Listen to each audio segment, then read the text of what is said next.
Good evening all of you. कैसे हैं आप लोग? सीख रहे हो, समझ रहे हो, आगे बढ़ रहे हो। आज हमारा डे 3 है सर, ये डे 3 है आपका।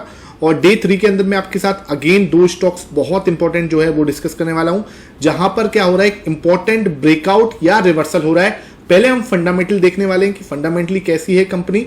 उसके बाद देखने वाले हैं सर डेली टाइम फ्रेम पे क्या हो रहा है, वीकली टाइम फ्रेम पर क्या हो रहा है, और हमारा मंथली टाइम फ्रेम पर क्या हो रहा है। तो इस हिसाब से पहले हम देखेंगे कि फंडामेंटली कंपनी कैसी है, डेट फ्री है या फिर डेट लगा हुआ है, पी रेशियो क्या है, इसका शेयर होल्डिंग पैटर्न कैसा है, हर एक चीज हम लोग इन डिटेल समझेंगे। ये हमारा डे 3 है। इससे पहले मैं डे 2 वीडियो बना चुका हूं, आपने वो वीडियो नहीं देखे जाके हमारा चैनल जो है विजिट करो भाई आपके पास। ये देखो, ये डे 2 था, ये हमारा डे 1 था। इनको जरूर देख लो एक बार, आपको बहुत कुछ सीखने को मिलेगा। और ये मैंने आज सुबह independence day special trading setup डाला है, आपने अभी तक ये नहीं देखा है तो ये जरूर देख लेना। ओके, अब आते हैं सर सीधा टॉपिक पर। अभी तक चैनल नहीं सब्सक्राइब किया हुआ तो मेरे भाई 539 वीडियोस डाल चुका हूं, चैनल सब्सक्राइब कर दो और बेल आइकन जरूर दबा देना। वीडियो लाइक कर दोगे तो भाई मुझे थोड़ी सी मदद मिल जाती है कि ये जो वीडियो है थोड़ी सी आपकी ज़्यादा लोगों तक रीच जो है उसकी पहुंचती है। तो वीडियो को ज़्यादा से ज़्यादा लाइक एंड शेयर कर दिया करो।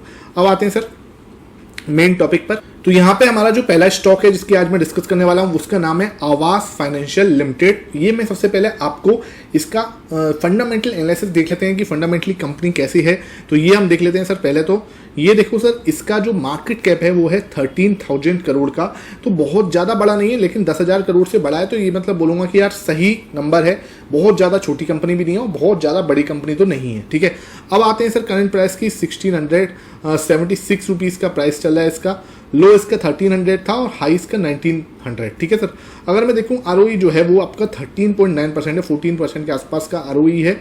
स्टॉक का पी जो है वो 26.2 चल रहा है। तो लेट्स सी, अब ये जो पी है वो आपका थोड़ा सा अंडर वैल्यू है या ओवर वैल्यू है, तो ये इंपॉर्टेंट हो जाता है सर। पी जरूर देखना पड़ता है हमें। पी से देखो बहुत अंदाजा लगता है। देखो अब ये पी हमें अलग ही अंदाजा दे रहा है। पी देखो बहुत सस्ता है सर। कैसे पता लगा? ये देखो मीडियन जो है लगभग इसका वो है 44.2 और इस समय जो पी चल रहा है सर वो चल रहा है सिर्फ और सिर्फ आपका यहाँ पे 27 के आसपास का। ठीक है, तो अब जब पी यहाँ पे चल रहा है, बहुत कम पी चल रहा है, यहाँ से प्राइस जो है ऊपर जा सकती है अकॉर्डिंग टू पी। अगर पी भी चला जाता है तो भी देखो प्राइस टू अर्निंग रेशियो ना अगर सस्ता है स्टॉक्स टू आई थिंक आपको बहुत मदद मिलती है। सही वैल्यू पे आप अगर स्टॉक बाई करते हो तो बहुत हाई चांस है कि वो वहाँ से ऊपर जा सकता है। ठीक है, ये इंपॉर्टेंट चीज़ है। पी हमें सस्ता मिल रहा है। अगर मैं इसके अंदर थोड़ा सा ये देखूं तो भाई आगे चलते हैं सर, इसके अंदर क्या हो रहा है।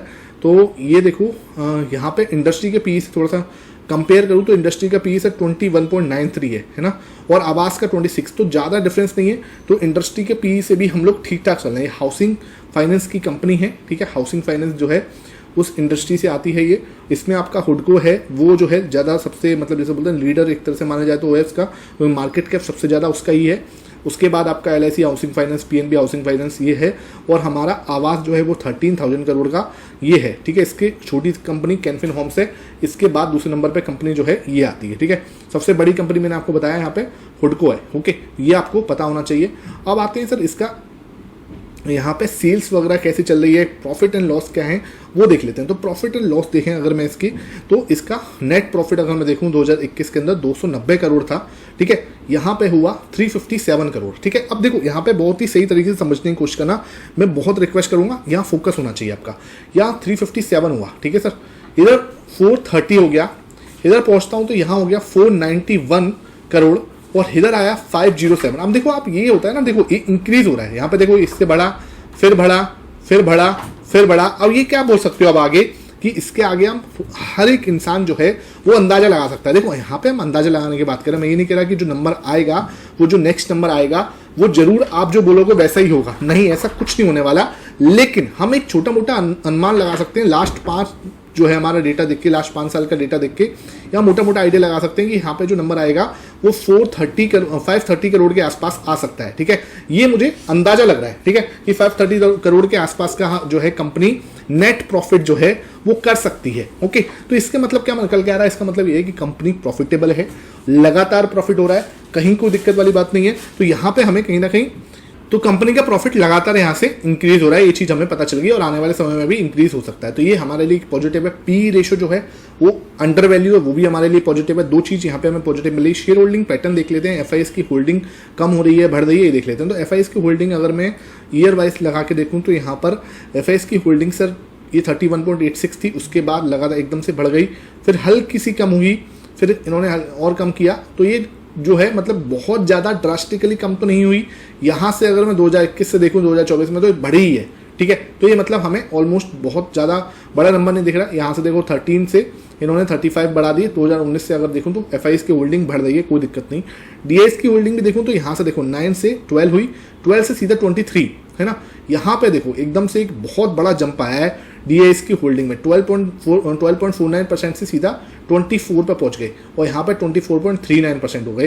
प्रोमोटर्स अगर देखूं तो प्रोमोटर्स भी बने हुए हैं, ठीक है, हल्के से यहाँ पर थोड़े से कम हुए हैं, लेकिन जो है इतना हमें कोई पैनिक सिचुएशन करने वाला जो है वो नहीं है, ठीक है। पैनिक जो है वो हमें नहीं क्रिएट करना इसके अंदर, ये चीज़ हमें क्लियर हो रही है।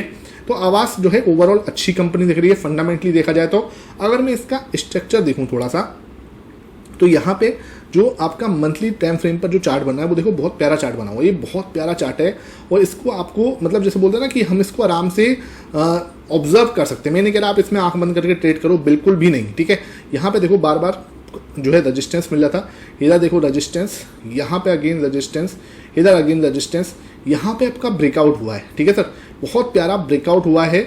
और ये क्या कर सकता है, ये अपना इस स्टेप से ये पूरा ये जो है आपका ये यू पैटर्न जो है कंप्लीट कर सकता है। मैंने कहा आज ही हो जाएगा, लेकिन ये स्टेप से यू पैटर्न जो है ये कंप्लीट कर सकता है आने वाले समय में, ठीक है सर। आने वाले समय में यहाँ पे आपको यू पैटर्न जो है वो पूरा कंप्लीट होता हुआ नजर आ सकता है, ठीक है सर। ये देखो इसका अगर मैं यहाँ पे देखूँ तो ये यहाँ से ये कंप्लीट यू पैटर्न को कर सकता है। अगर मैं यहाँ पे इसकी प्राइस इस समय देखूँ तो ये कुछ स्टेप पे चल रही है 1800-1900 के आसपास, ठीक है। यहाँ से ऊपर जा सकती है आराम से 3000 तक, यहाँ पे टच करे एक बार और फिर जो है अपना ऑल टाइम हाई को एक बार टच करो। जिसने भी आज की स्ट्रेटेजी देखी है बहुत स्पेशल स्ट्रेटेजी है, मैंने ऑल टाइम हाई के आसपास बनाई है, वो आप जरूर विजिट करो, आपको बहुत अच्छे से क्लियर होगा, ठीक है। यहाँ से हम एकदम एक नया जोन हम देखेंगे स्टॉक के अंदर, उसके बाद एक नया ब्रेकआउट होगा, तो वो हमें आगे कंटिन्यू कैसे करना है वो चीज़ मैंने आपको आज सुबह वाली वीडियो के अंदर समझाया है, ठीक है। आई होप ये सेक्शन अच्छा लग रहा हो। अगेन मैं आपको एक चीज़ क्लियर बोलूँ, डिस्क्लेमर आपको क्लियर होना चाहिए। यहाँ पे डिस्क्लेमर क्या है कि भाई ट्रेडिंग हो या जो भी आपकी इन्वेस्टमेंट है ट्रेडिंग है, इसमें सिर्फ भाई 10 में से 1 लोग जो हैं वो ही क्या होते हैं सक्सेसफुल होते हैं और क्या है लॉस नहीं करते। बाकी 9 लोग जो हैं वो मार्केट में लॉसेस करते हैं। इसका मतलब ये है कि भाई अगर आप आंख बंद करके ट्रेड करोगे तो आपको लॉसेस हो सकते हैं। मेरी रिकमेंडेशन बिल्कुल आपको कोई नहीं है कि आप यहाँ पे बाई या सेल करो।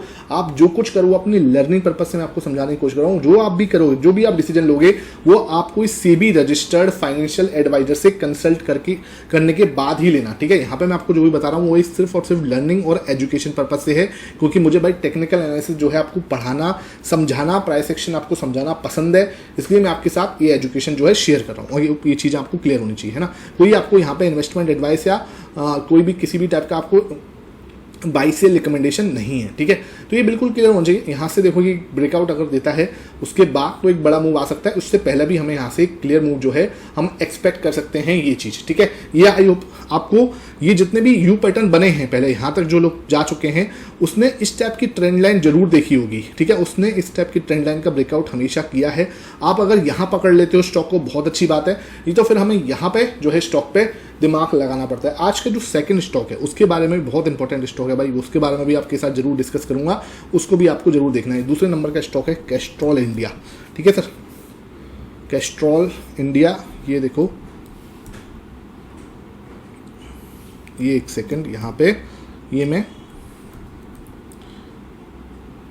ठीक है सर, ये आ गया आपके सामने और इसको मैं आपके साथ जरूर दिखाता हूं एक बार। तो ये आज का हमारा सेकंड नंबर का स्टॉक है। इसका फंडामेंटल पहले एनालिसिस जो है देख लेते हैं कि कैस्ट्रॉल इंडिया कंपनी कैसी है।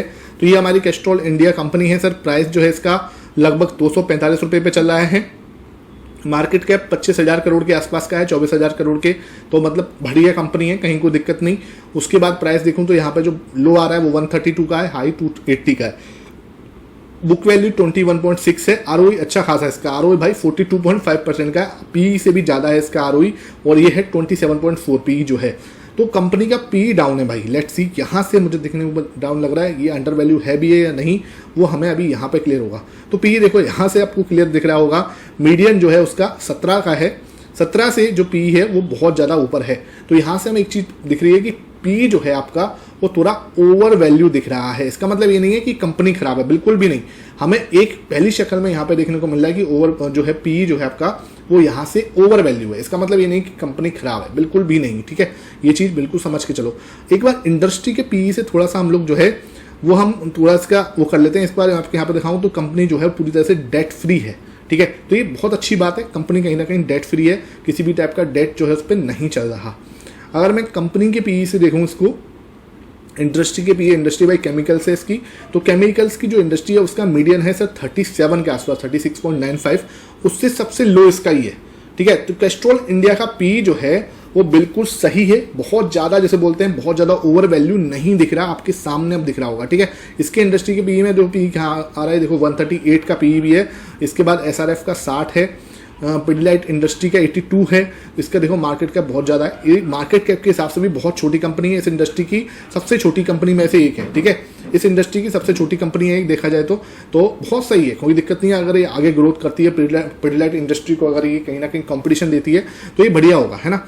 उसके बाद अगर मैं इसका प्रॉफिट एंड लॉस देखता हूँ, जो सबसे ज़्यादा इंपॉर्टेंट हो जाता है मेरे लिए, तो नेट प्रॉफिट अगर मैं देख रहा हूँ, तो नेट प्रॉफिट अगर मैं देख रहा हूँ सर इसका, हाँ ठीक है, यहाँ पे नेट प्रॉफिट दिखना है, ओके।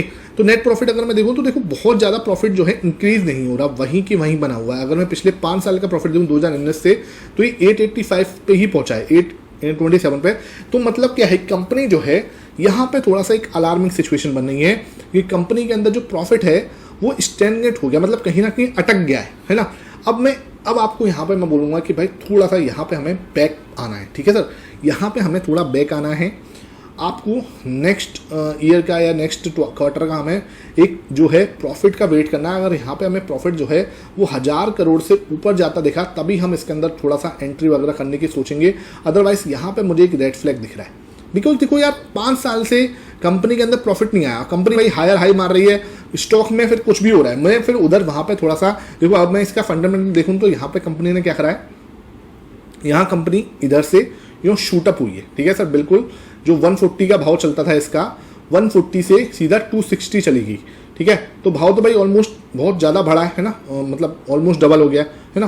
तो भाई एक चीज़ सोच के देखो, प्रॉफिट वहीं खड़े हैं। 2019 में जो प्रॉफिट थे, 2018 में जो प्राइस था, ये जो प्राइस था, इसी के आसपास जो है भाव, मतलब जो प्रॉफिट्स हैं कंपनी के वो वहीं हैं। लेकिन कंपनी का प्रॉफिट जो है यहाँ पे जो है प्राइस एकदम से भाग गया। अब हो सकता है कि जो इसका पीएनएल निकल के आएगा, प्रॉफिट एंड लॉस जो इस वाले क्वार्टर का निकल के आएगा, इस वाले ईयर का निकल के आएगा, तो वहाँ पे आपको नंबर थोड़ा बड़ा दिख जाए। अचानक से हो सकता है आपको 1200 करोड़ भी दिखे वहाँ पे। और ये चीज़ आप जरूर नोट डाउन करके रखना, जरूर इसको देखना, ठीक है। इन चीज़ों को देखोगे ना तो आपको बहुत कुछ सीखने को मिलने वाला है। तो ये हो सकता है नंबर जो है यहाँ पे 1200 करोड़ का निकल के, तो हम देखेंगे कि हाँ भाई अब हमारे लिए इंपॉर्टेंट हो जाता है। तो कंपनी के हिसाब से ठीक है, कहीं कोई दिक्कत वाली बात नहीं, लेकिन थोड़ा सा मेरे लिए रेड फ्लैग इसलिए है क्योंकि प्रॉफिट लॉस जो है थोड़ा सा इसमें ग्रोथ नहीं हो रही। मुझे चाहिए, देखो हम लोग क्या है भाई, सबके सब बहुत मेहनत से पैसा कमाते हैं, हार्ड अर्न मनी है। तो मैं आपको क्या बोलूँगा, हमेशा उस कंपनी के साथ जाओ जहाँ पे सब कुछ राइट लग रहा हो। मतलब कि भाई हम लोग फंडामेंटल देखें, प्रॉफिट एंड लॉस अच्छा हो, पी रेशो बिल्कुल ठीक हो, ओवर वैल्यू ना हो, अंडर वैल्यू भी ना हो। अंडर वैल्यू हो तो बहुत ही अच्छी बात है, ओवर वैल्यू एटलीस्ट ना हो, प्रॉफिट एंड लॉस सही हो कंपनी का, फंडामेंटल क्लियर हो पूरा का पूरा। उसके बाद कंपनी हो सके तो डेट फ्री हो। उसके बाद टेक्निकल पैटर्न्स जो है वो इंपॉर्टेंट है। टेक्निकल पैटर्न क्या बन रहा है, या तो उसके अंदर ऐसे करके पूरा एक ये पैटर्न बनना है आपका कप एंड हैंडल, या आपका ये ट्रेंड लाइन ब्रेकआउट, या आपका डबल बॉटम, या आपका ट्रिपल बॉटम, या आपका हेड एंड शोल्डर, ठीक है। इस टाइप के कोई पैटर्न बनना है, तब हम बोलेंगे कि हाँ भाई यहाँ पे कुछ बन रहा है। तो उसमें हमें एंट्री जो है वहाँ पे दिमाग लगाना। अब इधर देखो, यहाँ पे एफआईएस की होल्डिंग भी आपको दिख रही है कम हो रही है, 11.11 से 9.98% रह गई। तो ये भाई कम वाली सिचुएशन है, इसमें कुछ भी आपको वो नहीं होना चाहिए। यहाँ पे हमारा जो आपका शेयर होल्डिंग पैटर्न में एफएस की होल्डिंग कम होती हुई नजर आ रही है। डीआईएस की होल्डिंग भी देखो आपके सामने यहाँ हल्की सी बढ़ी है, बिल्कुल हल्की सी जो है बढ़ी है। तो ठीक है, मतलब मैं इस कंपनी के अंदर मैं आपको ये नहीं बोलूँगा कि हाँ भाई इसमें आपको एंट्री लेनी चाहिए, ठीक है, बिल्कुल भी नहीं बोलूँगा। हाँ, मैं आपको एनालिसिस करके दिखा रहा हूँ, क्योंकि देखो मैं ये नहीं कहूँगा कि इसमें आपको एंट्री, मैं आपको हर तरीके के स्टॉक को एनालिसिस करके दिखाना चाह रहा हूँ कि यहाँ पे हमें देखना है, हर चीज़ हमें देखनी है, अच्छी भी देखनी है, बुरी भी देखनी है, ठीक है।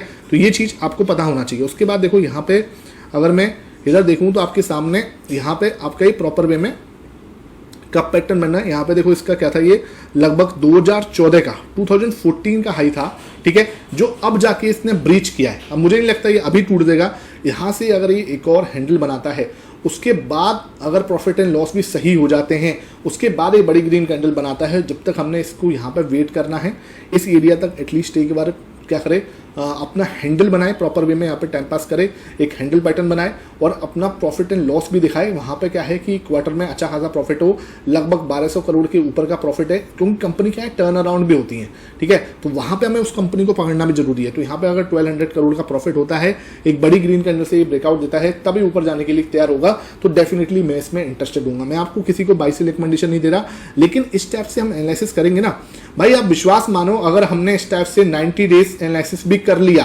और आप लोग सही से जुड़ गए और साथ में होमवर्क करा, तो डेफिनेटली आप बहुत आगे जा सकते हो। वीडियो कैसी लग रही है नीचे कमेंट सेक्शन में जरूर बताना, ज्यादा से ज्यादा लाइक कर देना और भाई शेयर भी करना। Thank you for watching this video.